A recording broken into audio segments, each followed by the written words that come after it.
grew up in Lawrence, there by the water, in the shadow of a textile mill. Sometimes I feel just like that building, empty but standing there still.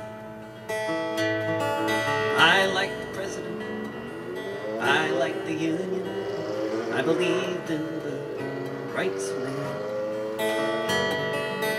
So I signed up when it was time to fight Hitler, and they sent me off to Japan. I couldn't believe it. It was all just so bad. I kept my head down, tried to stay alive. I got shot in the leg, took me out of the action, so I was lucky enough to survive.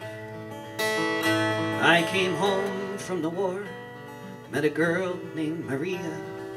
We had ourselves a son. When I first saw Jim's face, the first thing I thought, I hope he never has to carry a gun. It was a long time ago, another life that I had, a little boy who called me Dad.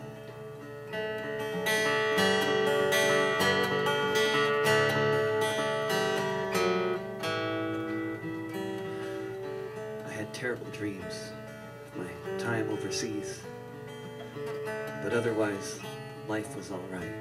I had a job and a wife and a fine little lad with eyes so cheery and bright. When his number came up, I said, let's move up north to Halifax. What do you say? But my Jim wouldn't have it.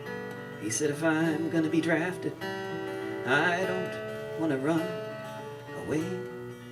It was a long time ago, another life that I had, a little boy who called me Dad.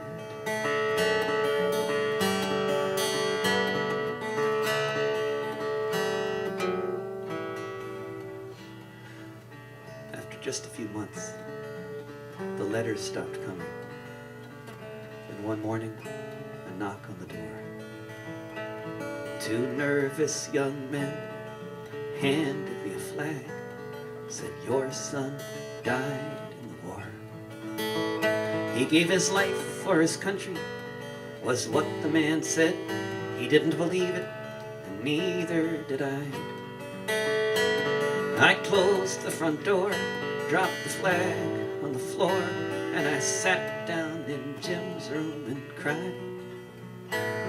It was a long time ago, another life that I had, a little boy who called me Dad.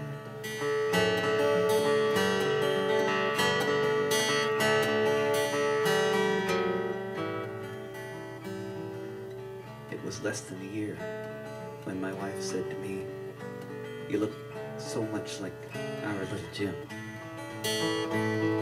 She had to go, I don't blame her, you know. I also remind me of him. Now it's been 40 years, I'd be a grandpa by now, but instead I just sit here alone.